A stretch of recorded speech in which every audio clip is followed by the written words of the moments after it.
Hoy vamos a aprender acerca de lo bueno del miedo. Hay dos tipos de miedo, dice Jürgen Klarik. Miedo paralizador y miedo movilizador. Obviamente el miedo paralizador es aquel que no nos deja movernos. Tiene tres etapas. Uno, el miedo que cuando usted jala parece que está amarrado a un poste y no puede caminar.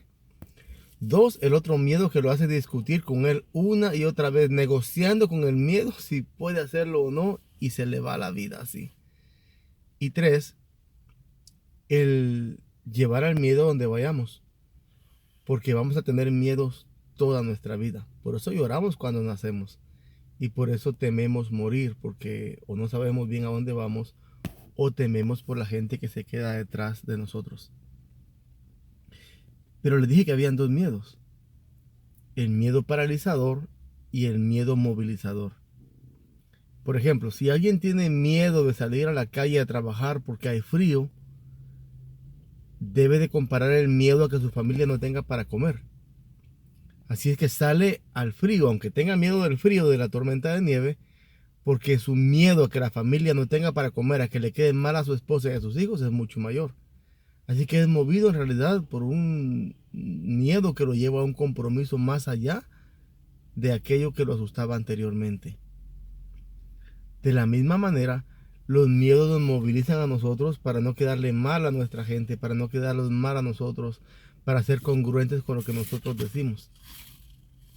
Por ejemplo, Napoleón Bonaparte, aquel hombre pequeño, como de 5 pies, pero de un gran corazón, él temía fallarle a la patria que tanto había confiado en él. ¿Qué miedos nos paralizan a nosotros? Debemos de sopesarlos en una balanza y ver cuál es el costo de hacerle caso a nuestro miedo, de hacerle el costo de qué dirá la gente versus el que me importa lo que diga la gente, aunque lo voy a hacer aún con miedo.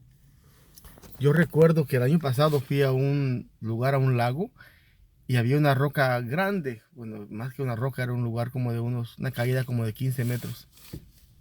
Y había gente que se estaba tirando allí, hacia el lago. Yo estaba en mi kayak y un hombre pasa detrás de mí en una lancha y él dice, si yo fuera más joven yo me lanzaría de allí. Y yo lo volteé a ver ahí y dije, yo soy mucho más joven que él. Y yo tenía miedo. Me subí y cuando vi desde allí dije, oh mi Dios, esto está muy alto. Pero intenté tirarme. Un día de eso les paso el video. Intenté 4 veces lanzarme, parecía que había una, y literalmente parecía que había una pared invisible que me detenía en un punto, a 2 pasos de lanzarme. Y sentía que el corazón lo tenía que trabado. Y negocié con el miedo, le dije miedo, como preguntándole, ¿sabes nadar? Si no sabes, te vas a ahogar ahorita mismo porque nos vamos a tirar. Y me lancé con un miedo terrible. Y cuando iba en el aire, yo vi hacia atrás como queriendo devolverme y decía, no hay camino de regreso. Cuando caí al agua, me desaparecí y dejé de ver el sol porque caí tan profundo.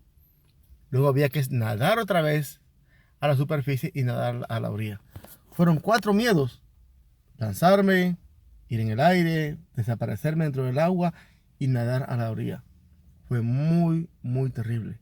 A la semana siguiente me devolví al mismo lugar y la mente me decía, va a haber un animal, te vas a quebrar, te vas a ahogar. Pero ¿sabe qué? Me lancé con todo y miedo y quiero decirles que ese miedo de lanzarme ahora ya sabe nadar porque yo le enseñé a nadar a ese miedo. Es muy tonto pensar a esperar a que los miedos desaparezcan para hacer las cosas. Siempre tendremos miedo de algo. Y eso hace la diferencia entre los que triunfan y los que no triunfan. Los que lo hacen aún con miedo o los que se sientan a llorar, a ser consolados por su miedo. Mediten esto. Dios los bendiga. Un abrazo y comparta, por favor. Estoy seguro que a alguien más también le va a servir.